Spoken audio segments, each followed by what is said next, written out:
matéria publicada lá no nosso site, diz: Polícia Federal encontra provas do envolvimento de Carlos Bolsonaro no caso da BIM paralela.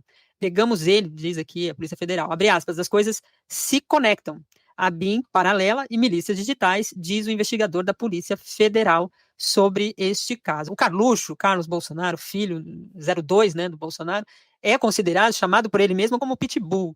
E foi, o pessoal até chamava ele de vereador federal, porque ele não ficava, ele é vereador no Rio de Janeiro, eleito pela Câmara do Rio de Janeiro, mas não ficava lá no Rio de Janeiro. O escritório dele era em Brasília, coordenando o gabinete do ódio. Para quem não sabe, gabinete do ódio é aquela estrutura montada ali no Palácio do Planalto, no governo Bolsonaro, para a disseminação de fake news, de ataque aos seus adversários políticos e, às vezes, dos seus próprios apoiadores.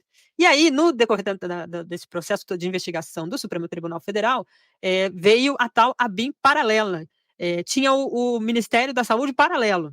São tantos crimes que a gente tem que ficar lembrando disso, né? Tinha o Ministério da Saúde paralelo, que era aquele que receitava cloroquina para todo mundo e decidia as medidas de enfrentamento ou não enfrentamento da pandemia da Covid-19. E aí foi se investigar ali a atuação desse inquérito das fake news, e dentre essas investigações, tanto dos inquéritos das fake news quanto dos ataques ao Supremo Tribunal Federal, surgiu aí as investigações dando conta da tal ABIN paralela. Isso no transcurso dessa investigação do cartão de visita, cartão de vacina, visita não, com o Cid Gomes. Tinha documentos encontrados com o Cid Gomes, depois foi encontrado Cid Gomes, eu estou chamando Mauro Cid de Cid Gomes.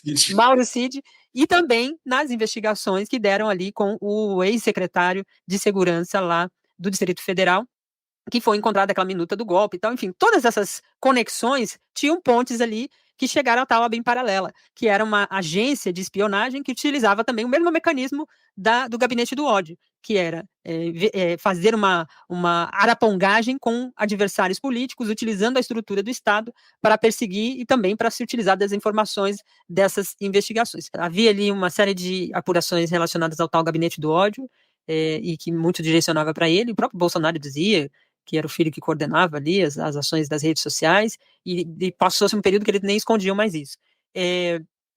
Passou-se o período, tem a questão também dessa ponte entre a tal ABIN paralela.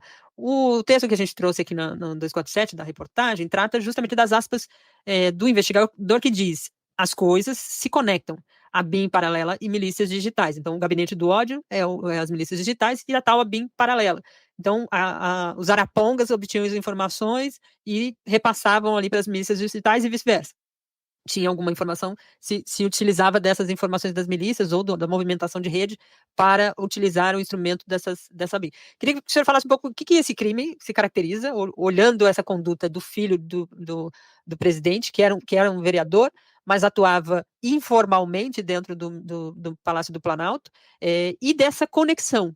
Porque essa conexão a gente pode olhar para as milícias digitais, para a BIM paralela e para o 8 de janeiro, porque tudo isso desembocou no 8 de janeiro. Quais os crimes que seriam caracterizados? Pode ser invasão de dispositivo informático, porque provavelmente celulares, redes sociais, computadores foram invadidos. Também deve ser o fato de ser o governo fazendo isso, utilizando da estrutura do governo, é agravante? Nossa, acaba sendo muito pior, acaba sendo muito mais grave a conduta, porque a gente está falando de uma estrutura, da estrutura estatal sendo utilizada para cometer crimes. É mais ou menos um policial militar que participa de grupo de extermínio. Então ele utiliza a viatura da polícia, a arma da polícia, o treinamento que a polícia deu, as informações que ele tem por conta da polícia para matar as pessoas, né? A BIM paralela é a mesma coisa, utiliza a estrutura do governo, informações que tem no governo, computadores do governo, pessoas do governo, para praticar uma série de crimes. Além disso, tem as interceptações telefônicas que, com certeza, são ilegais. Chegou-se a diversos dados sensíveis de forma ilegal. Então, tudo isso demonstra que há diversos crimes.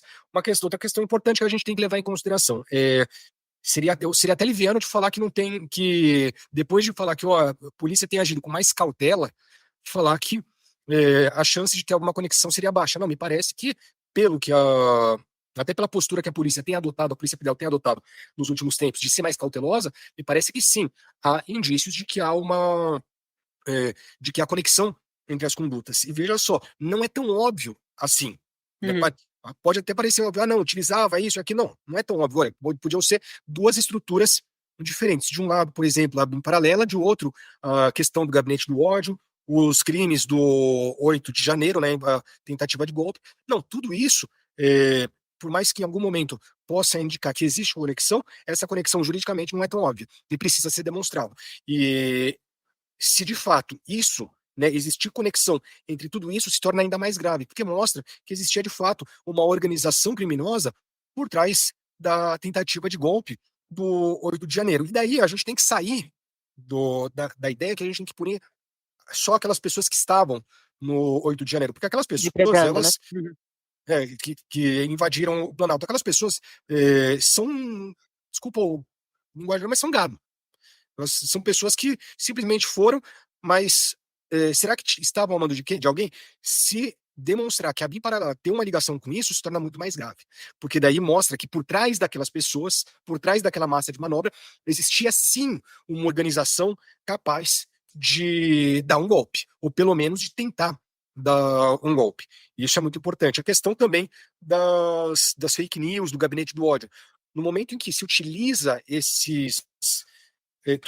essas informações obtidas por meio da BIM paralela para tentar para passar informações falsas, para atacar pessoas, para divulgar mentiras, isso se torna ainda mais grave, de forma que isso também deve ser investigado. Então, se tudo isso estiver ligado, de fato há sim uma organização criminosa por trás. E me parece que obviamente, a gente só vai saber disso mais para frente, ter certeza se realmente está ligado mais para frente. Mas me parece que há indícios sim.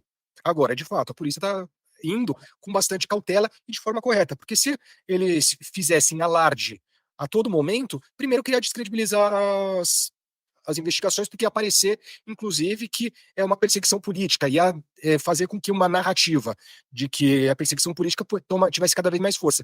E, em segundo lugar, permitiria que essas pessoas que participaram dessa organização criminosa, se ela realmente ocorreu, pudessem esconder as provas, o que, fazendo uma investigação de uma forma mais silenciosa é mais difícil, até porque a pessoa não sabe quando vai chegar o mandado de busca e apreensão, não sabe sequer se vai chegar.